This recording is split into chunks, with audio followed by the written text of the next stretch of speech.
Hi, today we're going to learn about one rule of exponents. There are lots of rules and properties about exponents. We're going to pick one. It's probably one of the lesser known ones. So let's just start off with an example. Let's say I have to do 2 to the ninth power times 5 to the ninth power. So in order to do this by hand, and we're not allowed to use a calculator, we would have to multiply 2 times itself 9 times, which could be tedious. And then we'd have to multiply 5 times itself 9 times, and that's even more tedious. Then we're going to have to take those two very large numbers and multiply them together. But there is a shortcut if we know the rules of exponents. Because the powers are the same, I am allowed to multiply the bases. The bases are 2 and 5. I'm allowed to multiply the bases together first, so it would look something like this: multiply 2 times 5, and then raise that to the ninth power. And sometimes that makes it easier to solve. Maybe not always, but in this case it definitely does, because when I multiply 2 times 5 first, because it's in parentheses, I get 10, and 10 is a really easy number to raise to a power. So I will have to do 10 to the ninth power, which is not very difficult to do. If you know the rules of exponents and tens in particular, if your base is 10, the power basically just tells you how many zeros there would be. So for example, I'm just doing this off to the side to show you. 10 to the first power is 10. It has 1 0. 10 squared, we should know, is 100. It has 2 zeros.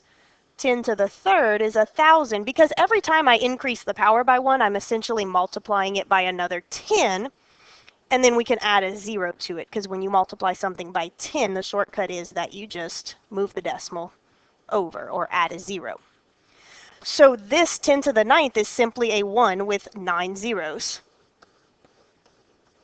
I almost ran out of room. So that's your answer. And that is a lot easier than if you tried to do 2 to the ninth power and then 5 to the ninth power and then multiply them together. So this kind of shortcut works for multiplication and division if the powers are the same, if those exponents are the same. So a division example would be, let's do one like that. So that would be 16.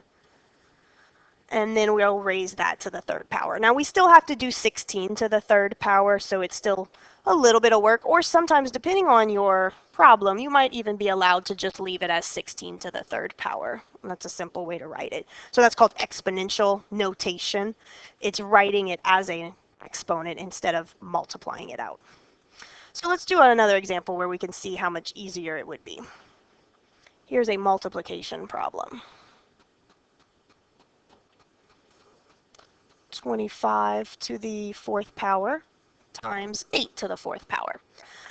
So instead of doing 25 to the fourth and 8 to the fourth separately, we'll try to multiply them together first. We'll use that rule.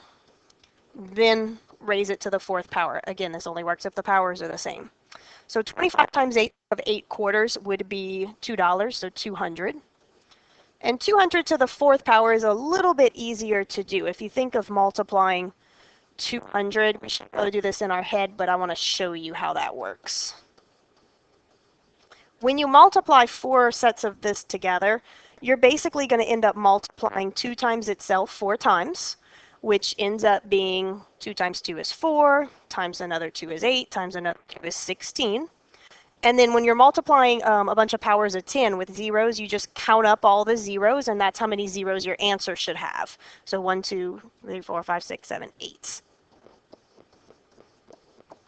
Now that would be a lot of work to do by hand if we had tried to do 25 to the fourth and 8 to the fourth separately. Doing it this way saves yourself a lot of time. Now this only works with multiplication and division. It does not work with addition or subtraction. So if I had had the same problem or a similar problem, I am not allowed to separate it like this. Or vice versa. This is not allowed. So if I had 25 to the third power, I could not do the addition or subtraction, if it were subtraction, first. This is not allowed. This property only works when it's multiplication and division and the powers are the same. I just want to briefly take a look at why this works with a small example. So let's take something with small numbers like 2 to the third times 3 to the third. And we already know, because I've told you, that this property means the same thing as doing the multiplication first, so doing 6 to the third power. But I want to show you why this works with multiplication. If we think about what 2 to the third power means, it means 2 times itself 3 times. And the same for 3 to the third. It basically means 3 times itself 3 times. Okay? So instead of doing 2 times 2 times 2 and then 3 times 3 times 3 and then multiplying those two together, I've written it so that it's all multiplication. We're basically doing a whole lot of multiplying when we're using powers. And because multiplication is a commutative property, which means it does not matter the order that we multiply in, I could group the 2's and the 3's together. I can change the order of how I'm multiplying so that I do 2 times 3 times 2 times 3 times 2 times 3, which is 6 times 6 times 6. So I can change up the order once I write it out as multiplication. That's the reason why this expression can be written like that.